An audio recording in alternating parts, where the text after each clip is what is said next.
My sister found me sitting on my suitcase in the parking garage of our apartment building at 11 o'clock on a Tuesday night. Not standing, sitting. Because my legs had given out and I didn't have anywhere else to go. She'd been calling me for 3 days, and I hadn't picked up once. When she finally drove over and found me there under the flickering fluorescent light, she didn't say anything for a long moment. She just looked at me, then at the suitcase, then at the garage door behind me that I couldn't get back through because my key fob had stopped working that afternoon. She asked one question. Did he change the locks? I looked up at her and said yes. Drop a comment and let me know where you're listening from and what time it is for you right now. I'd love to know who's here with me tonight. She didn't gasp. She didn't say, "Oh my God." She just nodded once, slowly, the way she does when she's already decided something and is just confirming it. She picked up one end of my suitcase and said, "Get in the car." And I did. The drive to her place took 22 minutes. I know because I watched the clock the whole time, counting the seconds the way I used to count ceiling tiles when I couldn't sleep. The heat was on too high, but I didn't say anything. I just pressed my forehead against the cold window and watched the streetlights blur past, and tried to remember the last time I had made a single decision in my own life, without running it through a mental checklist of what he would say, what she would say, whether I would have to explain myself, whether the explanation would be good enough. I couldn't remember. My sister didn't turn on the radio, she just drove. At a red light, she reached over and put her hand on mine for exactly 3 seconds, then put it back on the wheel. That was more comfort than I'd felt in 2 years. Her apartment was warm and smelled like the lavender candles she'd always burned since college. She put my suitcase in the spare room without asking, then came back to the kitchen and made tea. Not coffee.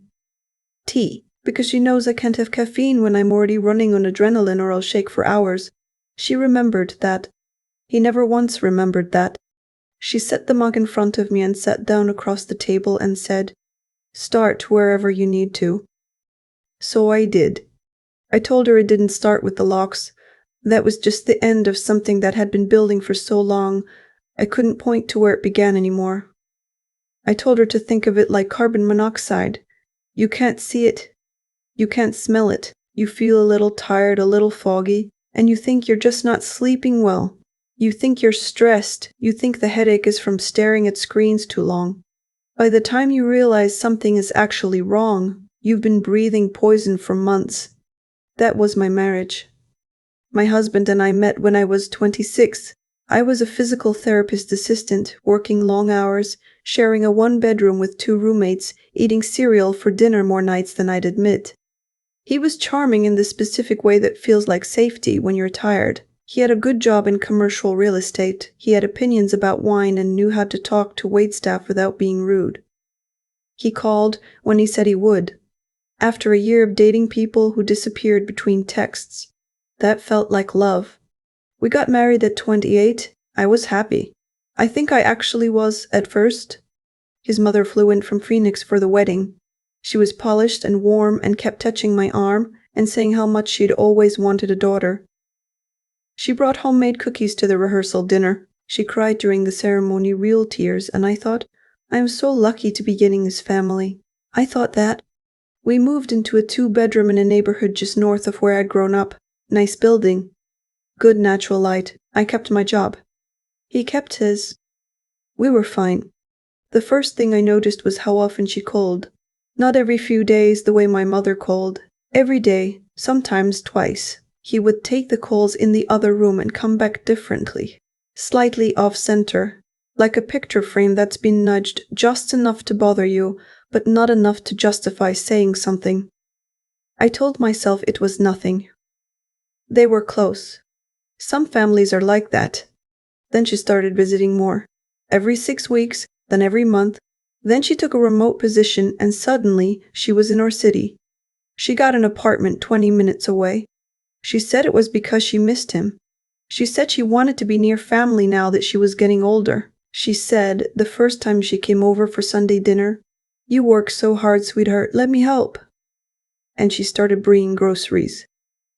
And staying to cook. And the cooking turned into staying for dinner. And dinner turned into being there when I got home from work, comfortable on my couch, her reading glasses on, watching a show I'd never seen. I said something to my husband after she left that night. I said I felt like it was a lot, the constant presence, and I needed some space in our home to decompress after 12-hour shifts. He looked at me with this expression I would come to know very well. Patient. Almost sad. Like I was a person who couldn't quite help being difficult. "She's just trying to help," he said.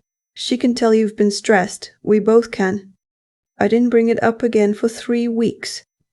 The money conversation happened 4 months after she moved to the city. We were doing fine financially. I paid half of everything, always had. But he sat me down one evening with what I can only describe as a presentation. He had a spreadsheet. He had projections. He talked about consolidating accounts for tax purposes, about building toward a house, about how much easier it would be if we were working from one system instead of 2. He was an accountant. He knew what he was talking about. He made me feel like the separate accounts were a sign of distrust, like I was still acting like we were dating instead of married.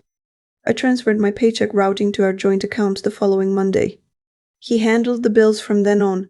He would give me a weekly spending summary, which he framed as transparency, as us being a team, but which was actually a record of everything I bought and a quiet, careful question about anything he deemed unnecessary.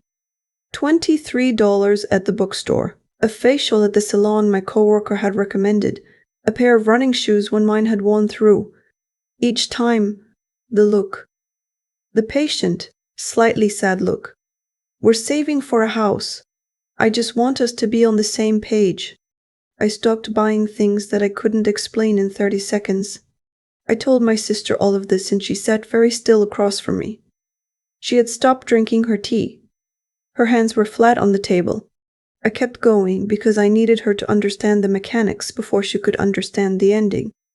I needed her to understand that by the time the locks changed, I had already been locked out of my own life for 2 years. The door was just the last thing. I told her about the phone. About 8 months into the consolidated finances, I noticed my location was visible to him. Not as a safety feature, not as something we'd discussed. He mentioned it casually one evening, that he'd seen I stopped at the Target on Ridgefield on the way home. I hadn't told him about the stop. I hadn't thought I needed to. He said he'd turned on location sharing for both of us because it was easier, logistically, to coordinate. I checked my phone later that night and found I didn't have access to his location. Only he had mine. When I asked about it, he said he'd set it up while I was sleeping and must have done it wrong. He fixed it that night. But something about the way he'd known exactly where I'd been, the casual way he'd dropped it into conversation to see if I'd react, stayed with me. I started paying attention differently after that. I noticed that when I made plans with friends, he would ask questions that didn't feel like interest. He asked what we talked about. He asked if I'd mentioned anything about us. He would bring up something I told a friend later in a context where I hadn't told him, and act like he'd just remembered it from somewhere. I never could figure out how he knew. I still don't know for certain. My sister exhaled slowly. She said, "Did he ever go through your phone?" I said I thought so. I said I couldn't prove it, but there were too many small things, too many coincidences. She nodded. I told her about the job. My clinic had offered me a promotion 11 months ago. Lead physical therapist assistant, more responsibility, better pay, a different schedule. I came home excited. I showed him the email. He read it and said he was proud of me, and then, very carefully, he started asking questions about the new hours, about whether I'd have to travel for trainings, about whether this was really the right time, given that we were trying to buy a house and stability mattered to lenders, about whether the stress was worth it. Each question by itself was reasonable. Together they were a wall. I turned down the promotion. I told my coworker it wasn't the right time. I told myself I'd apply again next cycle. I didn't tell my sister. I didn't tell my mother. I was, by that point, in the habit of not telling people things because the telling always seemed to lead to conversations I didn't know how to have. My sister's jaw was tight. She picked up her mug and put it down without drinking. "How long?" she asked. The same way our father asks questions, not looking for sympathy, looking for facts. 2 years, I said. Maybe a little more. "Why didn't you call me?" I looked at the lavender candle on her counter and tried to figure out how to explain it to someone who had never been slowly convinced that their own perceptions were unreliable. You don't call people when you're ashamed. You don't call people when you're not sure whether what's happening to you even counts as something. You don't call people when every time you've tried to articulate a problem, the person sitting across from you has very reasonably explained why the problem is actually a misunderstanding, a mood, a symptom of the anxiety he'd been gently suggesting you get treated for since month 3. Because it didn't look like anything, I said. It looked like a husband who was worried about me. It looked like a mother-in-law who wanted to be involved. I kept waiting for the thing that would make it real, the thing I could point to. My sister was quiet for a moment. "What made it real?" I set my mug down. I told her about the lease. 3 weeks ago I had come home to find a packet of papers on the kitchen counter. Our apartment lease up for renewal. He had already signed his name on the renewal line. There was a sticky note on my signature line that said, "Sign here when you get a chance." I picked it up to sign it and noticed the monthly rate had gone up by $400, which was normal for a building, I knew that. But what I also noticed was that the second name on the lease was not mine. It was his mother's. I stood in the kitchen for a long time holding those papers. I read them 3 times. My name was not on the lease for the apartment I had been living in for 2 years. I didn't know when that had happened. I didn't know which renewal cycle it had changed. I had never been asked. I put the papers back on the counter. I did not sign them. I went to the bedroom and I sat on the edge of the bed and I thought about the joint account that I had no individual access to. I thought about the promotion I had turned down.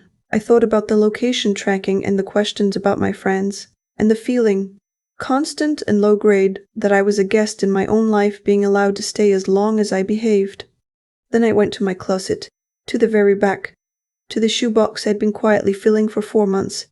Because here is the thing I didn't tell anyone. Not my sister, not my mother, not my coworker who asked me twice if everything was okay at home. I had seen this coming. Not clearly, not all at once, but there had been a moment, about 4 months ago, when I picked up the phone to call my sister and then set it back down. And something in me had shifted from "I need to survive this" to "I need to leave this. And I need to leave it in a way that they cannot take anything else from me first." The shoebox had copies of everything. Bank statements from the joint account going back 18 months, photographed on my lunch breaks. Pay stubs. The tax return he'd filed for us where my income was listed, but I hadn't been asked to review it before submission. A screenshot of the location tracking. Printouts of his text conversations with his mother about her schedule for days when I was supposed to be home. Conversations he'd had on a tablet he thought I didn't have the passcode for. I'd had the passcode for 4 months. I had documented everything quietly, patiently, while making dinner and asking about his day, and giving his mother a birthday card with a gift card inside. When I tell you I had been waiting for the right moment to leave, I don't mean I was passive. I mean I was building a door while they thought I was repainting the walls. My sister stared at me across her kitchen table. I watched her go through several expressions in about 4 seconds. Then she said, "You have it all?" I said I had it all. She said, "Then we're not just leaving, we're finishing this." She called a family law attorney the next morning, a woman she'd found through her HR department's employee assistance program, someone who handled financial abuse cases alongside divorce.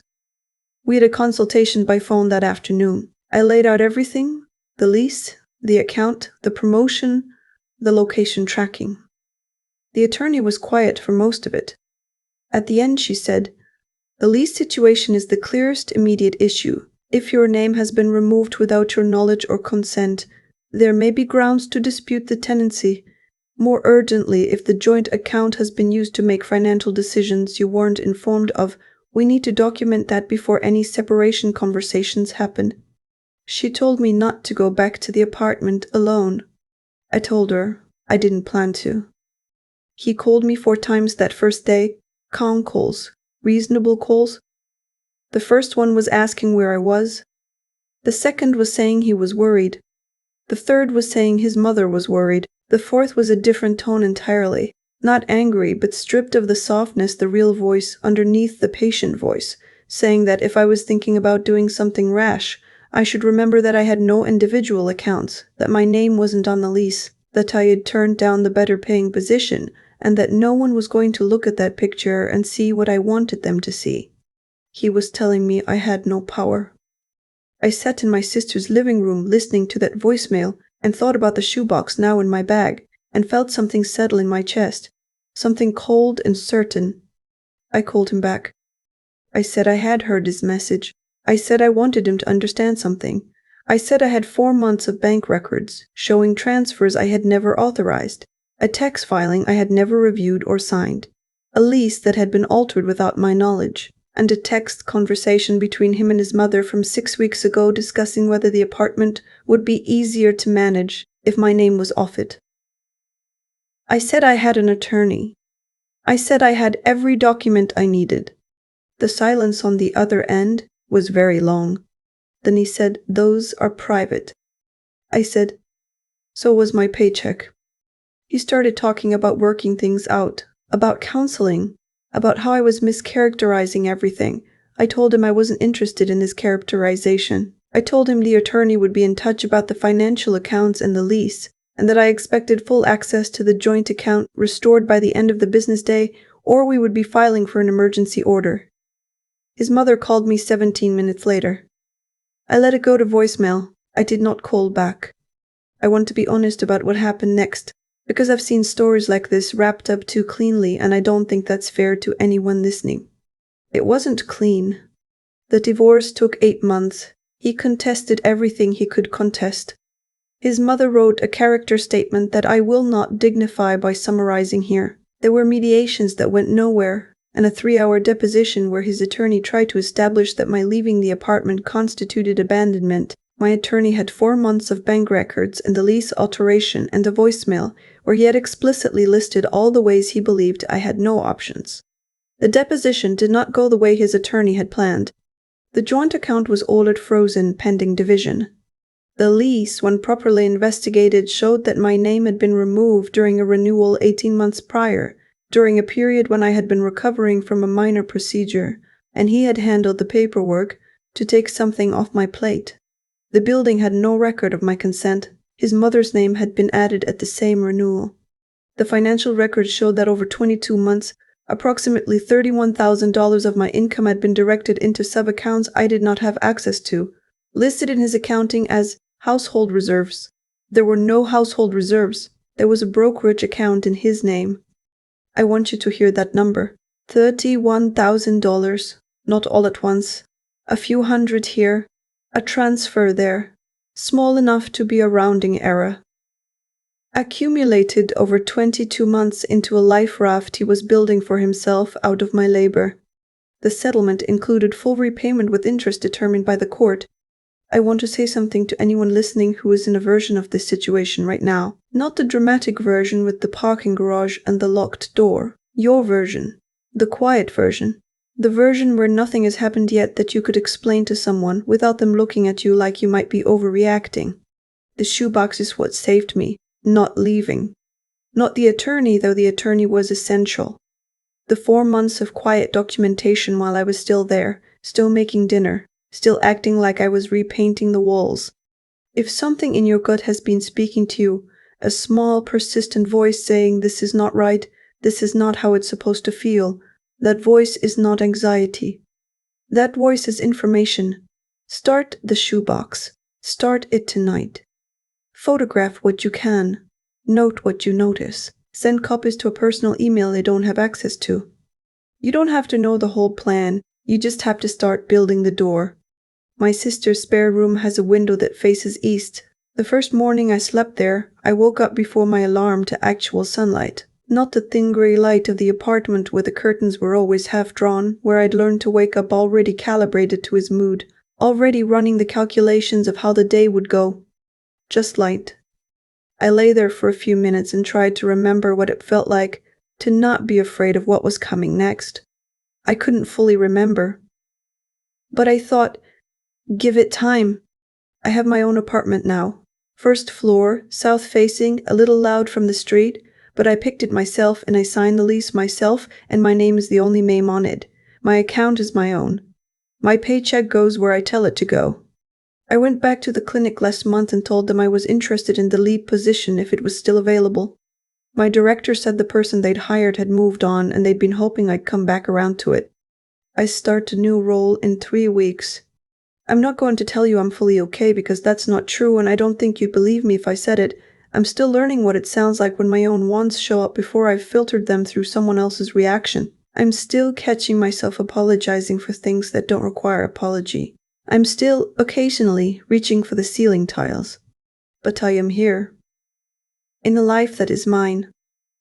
Chosen by me, paid for by me, accountable only to me. The locks on my door are the only locks I carry. There's a moment I keep coming back to. Not the parking garage, not the voicemail, not even the day I found his mother's name on our lease. The moment I keep returning to is smaller than all of that. It's me standing in the kitchen holding a lease renewal, reading my own name missing from a document I'd been living inside for 2 years, and putting the paper back down without saying a word. That moment is where everything actually started, not ended. Started. Because the truth about what happened to me and what I had to do to get out of it isn't really about him or his mother or the $31,000 or the promotion I turned down. It's about what I chose to do with the information once I had it. It's about the difference between knowing something is wrong and being willing to act on that knowledge with patience, with precision, and with enough belief in yourself to build a case before you blow the door open. I think about integrity a lot now. Not the word people put on motivational posters. The real thing, the version where you do the honest work even when no one is watching, even when it's quiet and frightening, and there's no guarantee it leads anywhere. For 4 months I documented everything while making dinner. I photographed bank statements on my lunch break. I noted dates and amounts in a notes app I'd hidden in a folder he had no reason to open. Nobody saw that. Nobody praised it. It was just the right thing to do. Because I knew what was happening and I refused to let myself be erased without a record. That's the part they don't tell you about getting free. It requires a kind of honesty with yourself that is genuinely hard. You have to look at the situation clearly, without the softening of wishful thinking, without the comfort of telling yourself it'll probably get better on its own. I had to look at my own life and say, this is not what I agreed to, and I'm not going to wait for permission to leave it. And then I had to be smart about it. Patient in a way that didn't feel like patience at all. It felt like endurance, like holding your breath, like doing math in your head while smiling across a dinner table. I had to think several moves ahead while acting like I wasn't thinking at all. That kind of clear-headedness, especially when you're scared, especially when the person across from you has been systematically convincing you that your own judgment can't be trusted. That is not something that comes easily. I had to fight for it every day. The third thing, the one that's hardest to talk about, is the will to keep going when the path isn't clear yet. The attorney took 8 months. There were mediations that went nowhere. There were days I sat in my sister's spare room and couldn't see how any of it resolved. I didn't know it would work. I just kept going because the alternative was going back, and I had already decided I wasn't going back. What I know now is that those 3 things, doing what's right even unseen, thinking clearly when it's hardest, and refusing to stop, are not gifts some people are born with and others aren't. They're choices, made again and again in small moments that don't feel significant until you look back and realize they were the whole story. The locks on my door now are mine. I chose them. I pay for them. Nobody has a copy of that key except me. That's not a small thing. That's everything.